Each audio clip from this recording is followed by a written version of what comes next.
안녕하세요. Tem umas dorameira aí, né? Você consegue repetir comigo? 안녕하세요. Difícil, né? Coreano é difícil mesmo, tá? Eu vou dar um truque, então, para vocês aprenderem. 안녕하세요, que significa como vai você, é o nosso cumprimento, é o nosso bom dia, tá bom? É só você falar bem rápido assim, ó. Avião para Maceió. Vamos tentar de novo? 안녕하세요. Nossa, melhorou agora, né? Graças a Deus, irmãos, por estarmos aqui na casa do Senhor. Vamos abrir a palavra de Deus, então. Em Gênesis, capítulo 11, nós leremos os versos de 1 a 9. Peço que acompanhem a leitura da palavra de Deus. Gênesis, capítulo 11, os versos 1 a 9.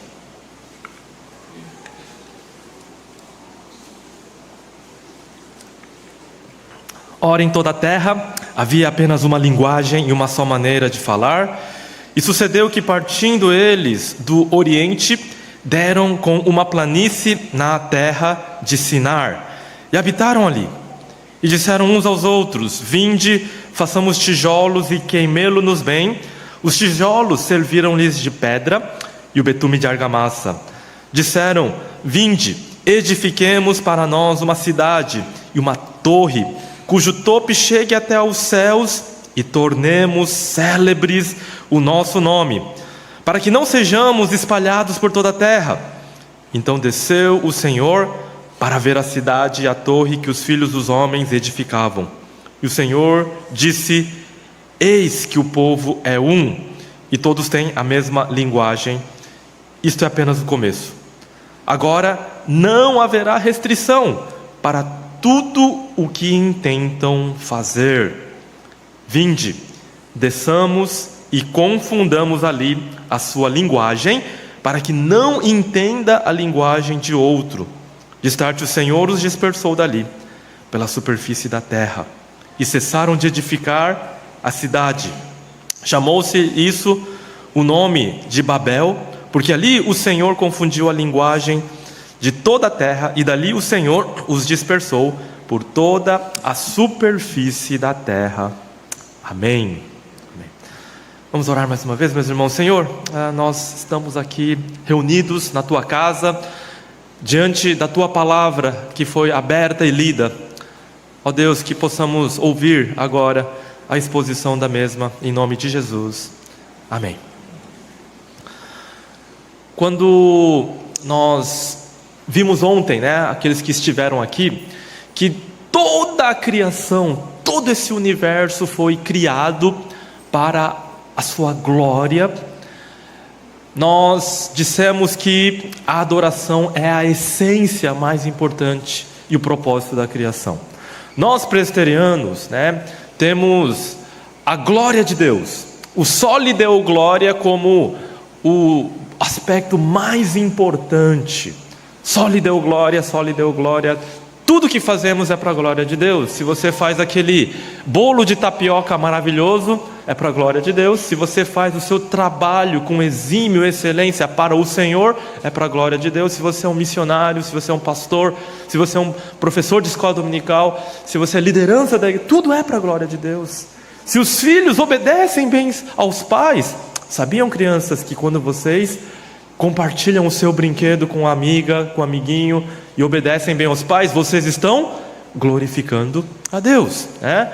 Um dia, um irmão de uma outra tradição cristã, denominação, chegou assim para mim e falou: vocês reformados, para vocês tudo é glória de Deus, para a glória de Deus, vocês acabam esvaziando a glória de Deus às vezes, tornando ela muito abstrata, muito solta. Tudo é glória de Deus, então vocês podem correr o risco de nada ser a glória de Deus. Eu parei para pensar sobre o que ele falou, e de fato nós podemos correr o risco de banalizar a glória de Deus. Mas o que nos dá uma clareza acerca do que é glorificar a Deus é quando nós o adoramos e o cultuamos. E aqui não há como, né, banalizar e escapar dessa realidade. Nós glorificamos a Deus quando o adoramos e o cultuamos. É isso que o grande teólogo americano Jonathan Edwards disse, que significa glorificar a Deus, é quando nós o cultuamos, quando o adoramos, quando nós nos reunimos na nossa casa, quando nós nos reunimos como povo de Deus na igreja, quando nós estamos em adoração, nós o glorificamos de maneira específica, clara. E esse é o propósito da criação. A caminhada da humanidade é em relação a glorificar e adorar a Deus ou não.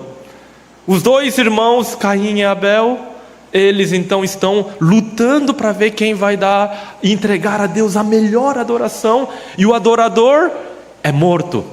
E a humanidade cai então nessa descendência de pessoas que se recusam a adorar a Deus, violência, o mundo fica realmente complicado, mas depois essa adoração é retomada. Essa adoração é retomada e a humanidade se divide em dois: a linhagem de Caim, daqueles que se recusam a adorar a Deus, daqueles que vivem só para os 6 dias da semana, trabalho, prazer, comida, festas, 6 dias da semana, e da geração de Adão, de Sete, de Enoque, daqueles que adoram a Deus, daqueles que vivem para os 7 dias da semana, para o 7º dia reservado, santificado para adoração. A humanidade estava dividida em dois. E aí no capítulo 6 de Gênesis, algo começa a acontecer. Esses crentes e os não crentes começam a se misturar, se casar. E com o passar do tempo, qual é a tendência, meus irmãos, quando o jugo desigual se torna algo muito comum? Com o passar das gerações, a tendência é que esses casamentos se tornem casamentos missionários, ou que se tornem casamentos que vão sendo destruídos, sendo levados mais para o mundo, não é mesmo? E é isso que acontece em Gênesis 6. Havia então apenas uma única família que ainda continuava adorando a Deus, e era a família de Noé. Toda a humanidade se desviou. Eles foram criados para glorificar e adorar a Deus. Agora só tinha uma só família na terra, e era a família de Noé. E é por isso que o dilúvio aconteceu. O dilúvio aconteceu não porque havia pecado, violência. Jesus vai dizer o seguinte: na época de Noé, as pessoas comiam, bebiam e se casavam. Agora, qual que é o problema em comer, beber e se casar? Problema nenhum. Mas quando você resume a sua vida, a sua essência, a comer, beber e a se casar, essa é uma grande tragédia. Os seres humanos foram criados para coisas grandiosas e gloriosas, porque Deus é esse Deus maravilhoso. Nós, seres humanos, precisamos de museu, de arte. Nós precisamos olhar para a criação maravilhosa. Nós somos seres que foram criados para a transcendência e a grandiosidade. Agora, os animais não. Os animais não precisam ir para o museu. Sabe aqueles animais que são criados com música clássica, ar-condicionado, recebendo até massagem, né? Para ver se a carne fica macia? Tudo bobagem, não precisa. Animal não precisa disso. Animal só precisa o quê? Comer, beber e procriar. Acabou. Agora, quando os seres humanos criados à imagem e semelhança de Deus resumem a sua existência a comer. Percebam que na nossa cultura tudo agora é gourmet. É o bombom gourmet, é a tapioca gourmet, é o hot dog gourmet. Você tem na televisão todo tipo de programa de TV com comida gourmet, Masterchef, Iron Chef, chefe disso, chefe daquilo. Os chefes de cozinha são celebridades hoje no nosso tempo. Cozinheiros se tornaram celebridades, valorizados, ícones, influenciadores sociais. Comer, beber e se casar. A humanidade sem Deus, a humanidade que se recusa a adorar a Deus, vai se bestializando, vai se tornando como animais. E é por isso que quando a humanidade perde a essência para a qual foi criada, que é adorar a Deus e glorificá-lo, então Deus vai trazer o dilúvio, recomeçar. E a partir de uma família, da família de Noé, recomeça-se então todo o processo. Noé e aqueles seus filhos haviam aprendido as duras penas a essência e a importância da adoração nas suas vidas, e vão continuar então adorando a Deus. No capítulo 9, Deus vai dizer: Deus abençoou Noé e seus filhos, dizendo: sejam fecundos, multipliquem-se e encham a terra. Eles começaram então a se multiplicar, continuaram adorando a Deus e foram se multiplicando por todos esses lugares em toda a terra. É nessa época que surge um personagem que nós amamos tanto, que é Jó.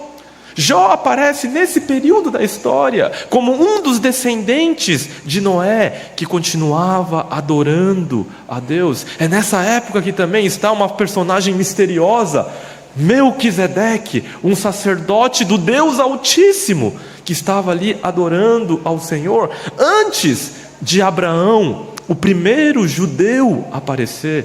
Havia pessoas que adoravam a Deus em toda parte, nesse período da história. Nós não sabemos, chegando no céu, nós vamos poder conhecer essas pessoas. Imagina chegar na casa de Jó, tomar um cafezinho com Jó e ouvir todas as histórias. E Jó dizia assim: eu sou pequenininho, tem um outro irmão aqui que você precisa conhecer, que é da minha época. Esse era crente de verdade. Ah, é? Me apresenta ele. E você vai lá, toma tantos cafezinhos lá no céu com esses nossos irmãos do passado que viveram nesse período. Então havia essa adoração acontecendo, mas havia também um reino parasita crescendo ali.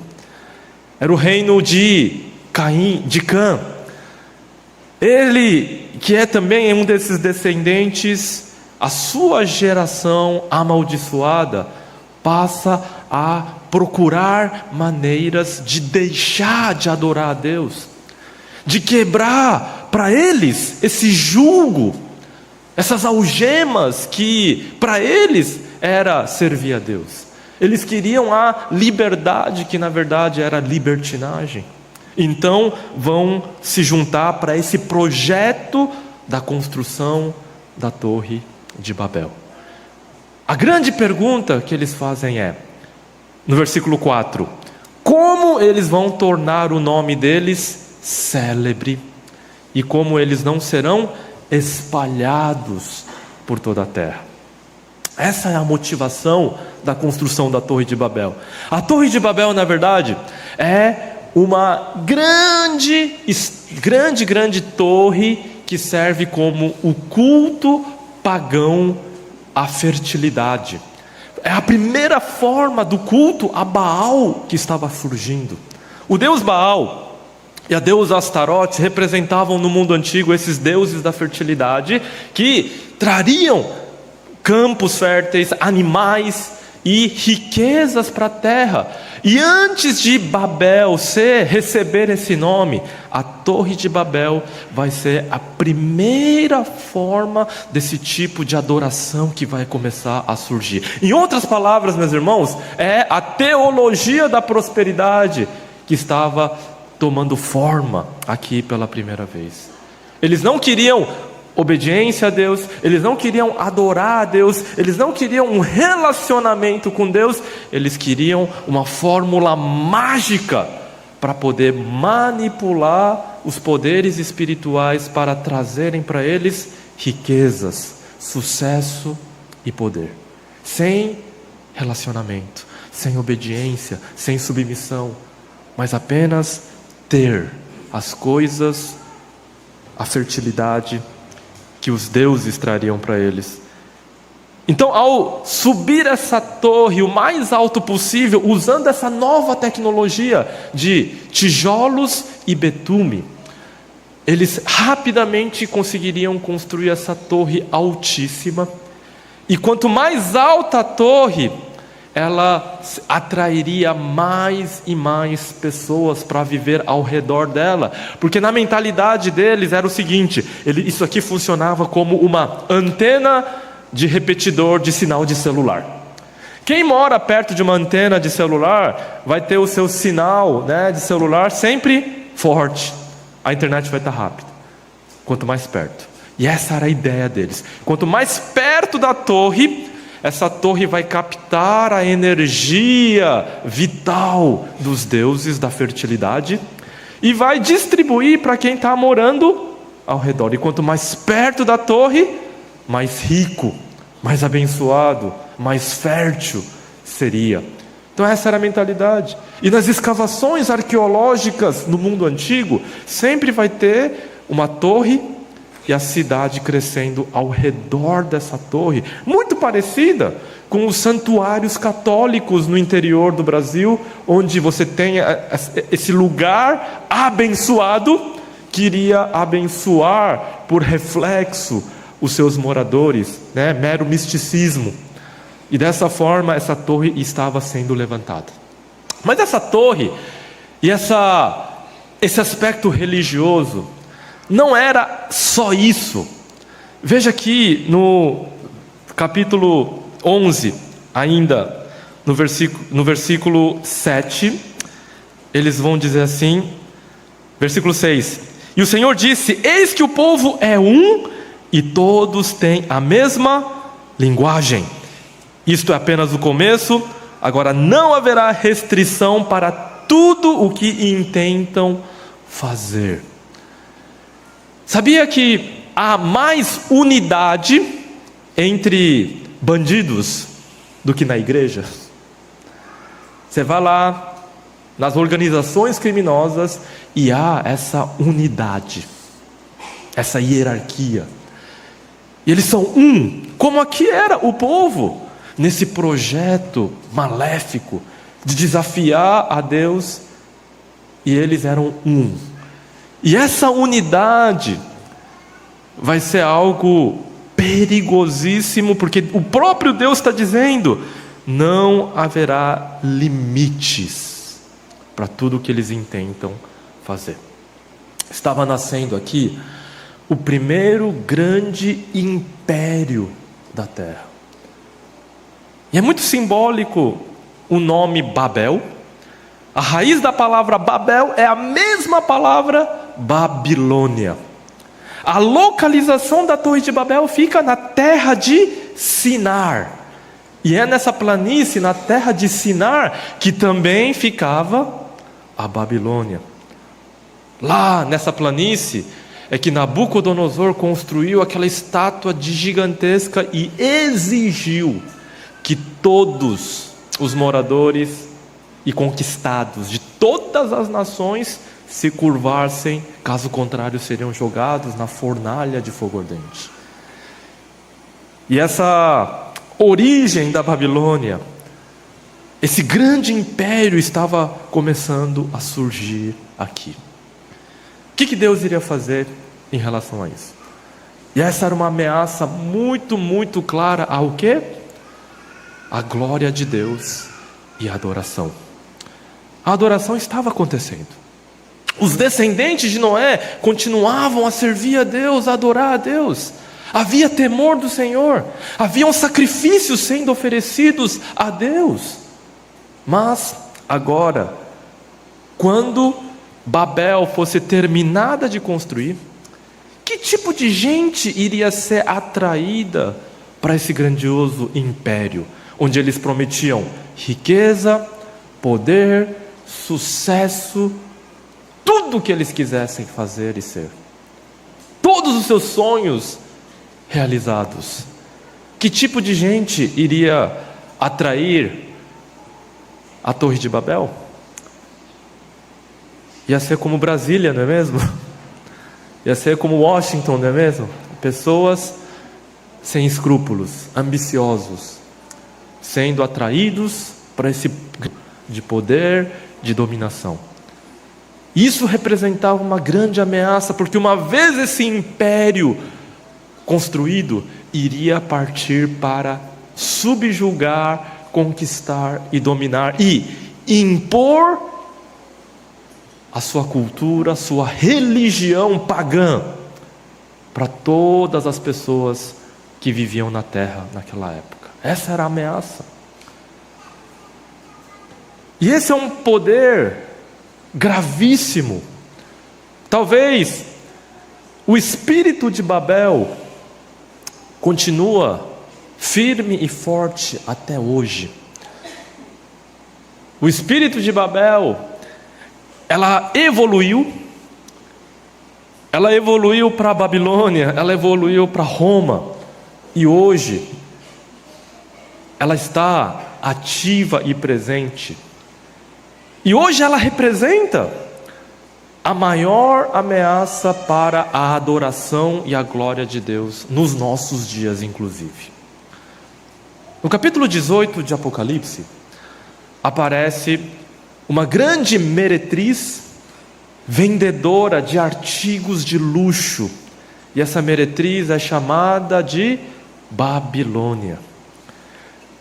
Aquela que encanta as pessoas com o último modelo do celular. Aquele que encanta os reis da terra com os últimos modelos de automóveis, bolsas de marca, roupas, artigos de luxo. E pela imagem, pelo ver, conquista o coração e cativa pessoas no mundo inteiro. A maior ameaça hoje para a adoração está nesse espírito. Jovens indígenas, lá na selva amazônica, lá já tem internet. Eles estão mais avançados do que muitos de nós, porque eles têm lá a antena do Starlink nas tribos. Estão lá seguindo seus influenciadores, e os jovens estão dizendo: eu também quero aquele tênis que custa R$5.000. E vão às vezes escolher caminhos mais fáceis e rápidos para ganhar dinheiro, para ter essas coisas. Adolescentes de 15, 16 anos se vendem no Japão para comprar os artigos de luxo. Essa é uma febre mundial.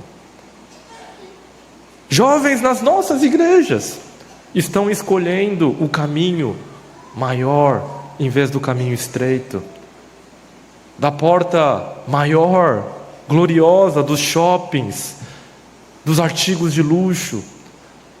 Hoje os shopping centers são os grandes templos pagãos dessa prosperidade, com as suas vitrines. As pessoas vão lá não simplesmente para comprar algo que eles precisam, mas é para fazer terapia. Eu estou cansado, estou estressada, vou lá no shopping. É um lugar de adoração. E esse espírito hoje que está presente, firme e forte, esse poder imperial, é algo grandioso, é algo poderosíssimo, é algo que, diante do poder de grandes corporações, impérios industriais, multinacionais, a Igreja de Cristo parece pequena. Como lutar contra o Instagram e toda a sua pompa e o que ele oferece? Muitas igrejas tolamente vão atrás desse mesmo caminho e transformam suas igrejas em parques de diversões e de entretenimento, querendo competir com o mundo. E essa competição, meus irmãos, é tola. O mundo sempre terá entretenimento e diversão melhor, porque o propósito da igreja não é entretenimento, é de ser sal e luz, de ser diferente desse mundo que caminha para essa direção. Mas diante dessa ameaça perigosíssima, desse poder imperial que estava se fortalecendo com a construção dessa torre, vejam só como eles são sagazes, porque eles vão misturar religião e o poder, exércitos e uma teologia, para combinar em algo poderosíssimo e controlar a mente e o coração das pessoas. Eles vão querer tudo deles, toda a sua vida, toda a sua dedicação será para isso. É o encantamento e o poder que estava se formando. Diante disso, qual é a resposta do Senhor? A resposta do Senhor chega a ser irônica aqui no texto, porque ele vai dizer assim no versículo 5: então o Senhor desceu para ver a cidade e a torre. Espera aí, essa torre não seria tão grandiosa, gigantesca e tão alta que quase que invadiria os céus? Mas para Deus, essa ameaça real, verdadeira, influente e poderosa, que perdura até os nossos dias, para Deus é algo pequenininho, porque Deus não está enxergando. Peraí, eu preciso descer mais um pouco. Não estou vendo, vou lá descer para ver o que está acontecendo. Não, me traz um microscópio aqui para ver o que eles estão fazendo.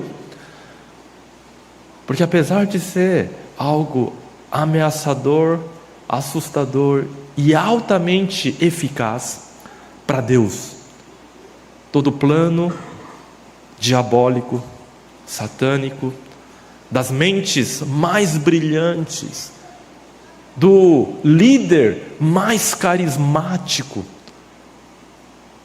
não representa absolutamente nada para o nosso Deus grandioso. Ele precisa descer para ver o que está acontecendo. E Deus então vai confundi-los, vai quebrar essa unidade que havia entre eles.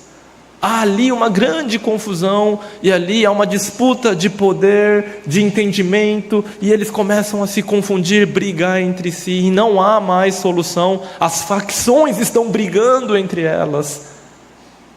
Quando você tem diversas facções brigando entre si, isso é bom num certo sentido, porque elas vão se enfraquecendo, elas estão divididas. Mas agora quando você tem uma grande, controlando absolutamente tudo, como é lá em São Paulo, né? O PCC, que domina absolutamente tudo, e chegou no Paraguai para dominar o Paraguai, e ele está crescendo. Esse é o perigo verdadeiro. O que Deus faz? Os dispersa. Essa dispersão, para alguns pode ser vista como uma maldição, como um castigo e uma punição de Deus, mas não, foi na verdade preservação, foi bênção. Permitam-me uma ilustração um pouquinho nojenta, tá? As crianças vão gostar. Imagina, crianças, que aqui na igreja tem uma gotinha de cocô, em algum lugar, tá? Alguém pisou e trouxe aqui para dentro uma gotinha de cocô. Uma gotinha de cocô, será que vai cheirar mal, crianças? Vai cheirar mal? Vai? Uma gotinha só, assim. Alguém está sentindo algum cheiro? Não vai fazer mal nenhum. Uma gotinha não vai fazer mal nenhum, tá? Depois eles vão limpar, vai desaparecer, né? E sumir. Mas agora a gente teria um grande problema se todas as gotinhas de cocô aqui dessa rua, do sistema de esgoto dessa rua, fosse trazida para cá. Aí a gente teria um problemão, não teria? A concentração de coisa ruim. E Babel era essa grande concentração de pessoas imorais, ambiciosas, pessoas que eram capazes de vender pai e mãe, pessoas capazes de matar para conseguir o que queriam. E essa concentração potencializava nessa sinergia do mal o império, a dominação e o seu poder destrutivo. Não haveria limites para o que eles intentam fazer. Deus faz o quê? Se fosse um julgamento, podia acontecer um terremoto e a terra tragar e matar todas aquelas pessoas. Deus poderia fazer com que uma pandemia acontecesse ali e pessoas ficassem doentes e morressem ali, as centenas, as milhares. Mas Deus não faz nada disso. Deus os dispersa. Deus os dispersa. Deus manda um para lá, para longe, outro lá, para longe, diluindo o mal e o seu potencial para o pecado, para o crime, para a idolatria. Eles vão sendo dispersados, diluídos. Por que isso vai acontecer? Porque Deus tem uma solução, e a solução está em Gênesis capítulo 12. Vamos abrir então no próximo capítulo. Vamos ler primeiro o versículo 3. Abençoarei aqueles que o abençoarem, e amaldiçoarei aquele que o amaldiçoar. Em ti serão benditas todas as famílias, todas as nações da terra, que Deus no capítulo anterior acabou de o quê? Espalhar. Qual que é a solução de Deus para essa crise?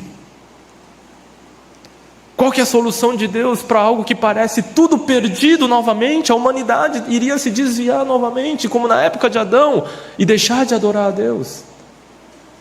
Qual que é a solução de Deus? Um velhinho de 75 anos, no final da vida, aquele que não tinha nem mais condições de ter filhos, aquele que, do ponto de vista humano, não seria um grande líder, um grande general, um grande rei, mas do ponto de vista humano, alguém inútil. Mas Deus escolhe Abraão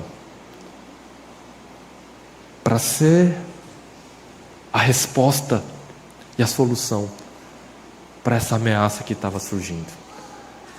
Em Abraão, todas essas famílias que estão ali dispersas, estão lá vivendo suas vidas. A maldade foi diluída. A gotinha de cocô está lá a 1 quilômetro de distância, o outro está lá a 2 quilômetros, a outra está a 10 quilômetros, tudo diluído, esperando algo acontecer. E o que eles estavam esperando? Essa família abençoada pelo Senhor abençoar todas as outras famílias da terra. No versículo 2, veja só essa ligação entre o capítulo 11 e 12. Farei de você uma grande nação, e o abençoarei, e engrandecerei o seu nome, se tu uma bênção.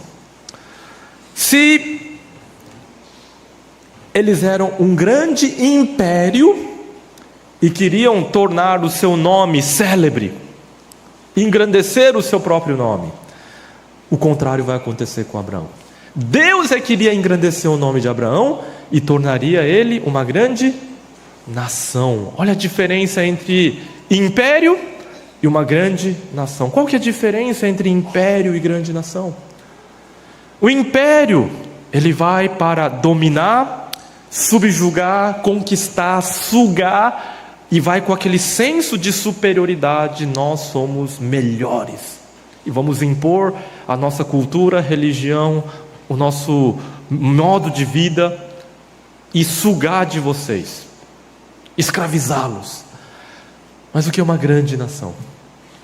Uma grande nação é uma nação tão abençoada, que ela está transbordando de bênçãos. Ele não tem onde guardar tantas bênçãos e diz: não, eu preciso distribuir, abençoar outras famílias e nações da terra.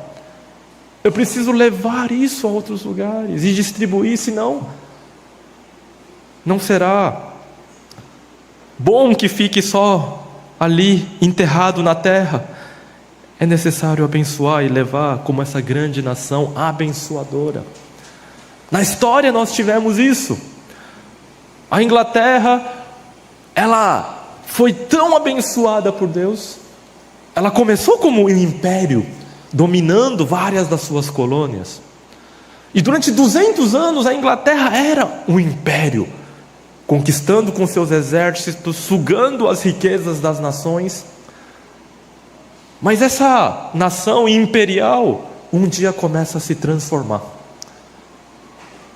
Missionários estão presentes em cada navio, começando com um batista reformado chamado William Carey, e depois dele vários outros começam a ir para essas colônias e começam a levar a bênção de Deus.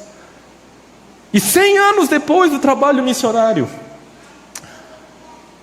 as nações que foram abençoadas com o Evangelho dizem: nós queremos ser parceiros, nós não queremos ficar independentes como colônia, nós queremos ser parceiros, nós queremos ser nações amigas. E é criada algo chamado Commonwealth, as nações que têm as riquezas em comum. As ex-colônias britânicas independentes hoje formam essas nações parceiras e amigas. Recentemente, Hong Kong era colônia da Inglaterra e eles iam voltar para a China. Adivinha o que o povo queria? Voltar para a China ou ficar como parceira da Inglaterra? Por causa do Evangelho. É uma grande nação. Grande nação. E o Brasil está se tornando essa grande nação. Sabiam disso, meus irmãos?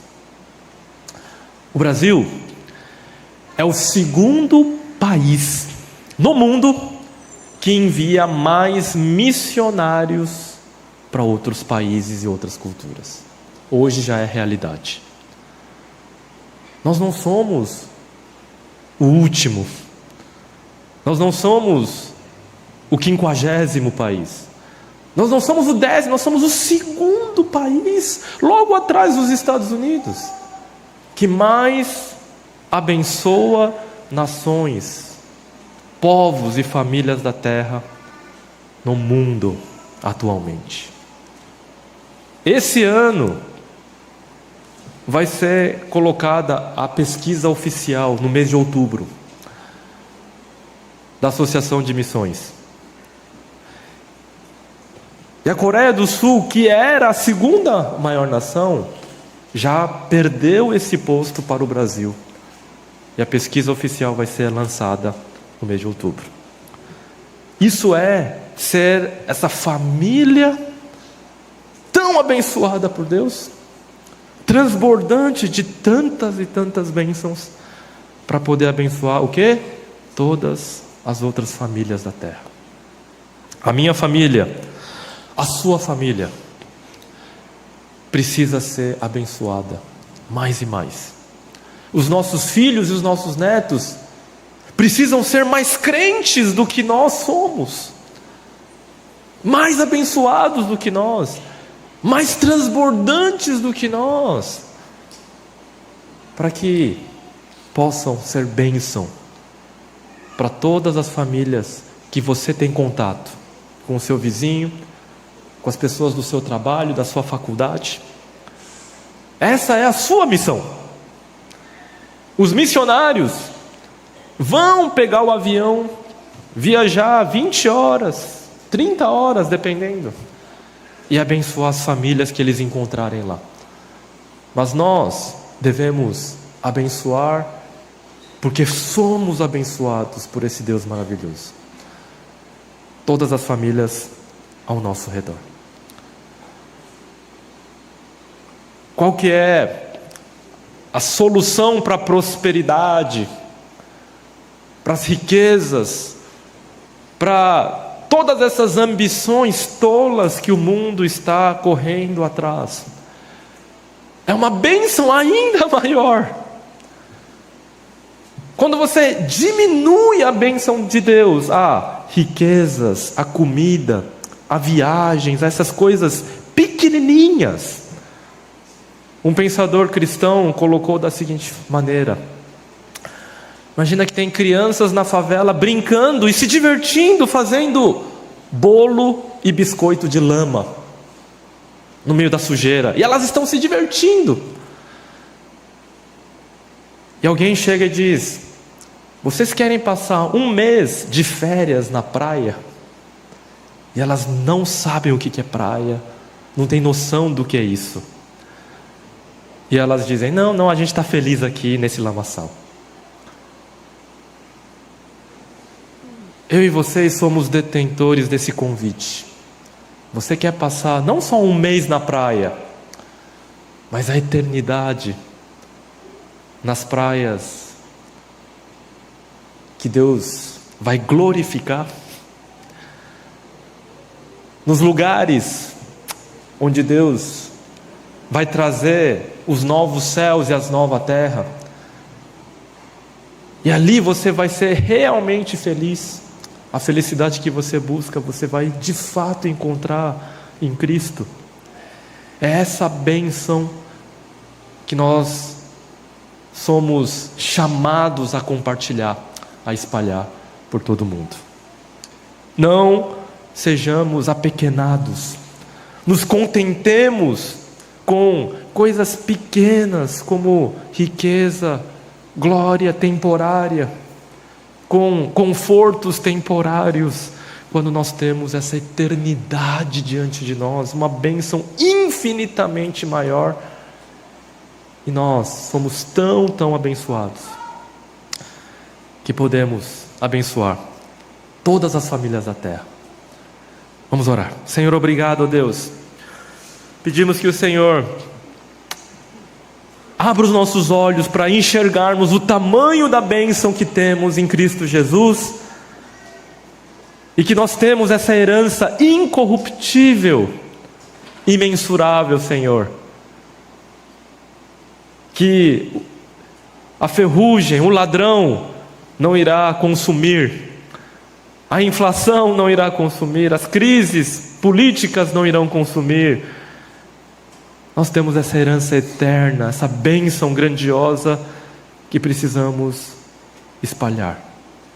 Ó Deus, faz-nos um povo consciente do tamanho da bênção que carregamos, e que possamos assim abençoar tantas pessoas ao nosso redor que carecem do conhecimento da glória do Senhor. Em nome de Jesus, amém.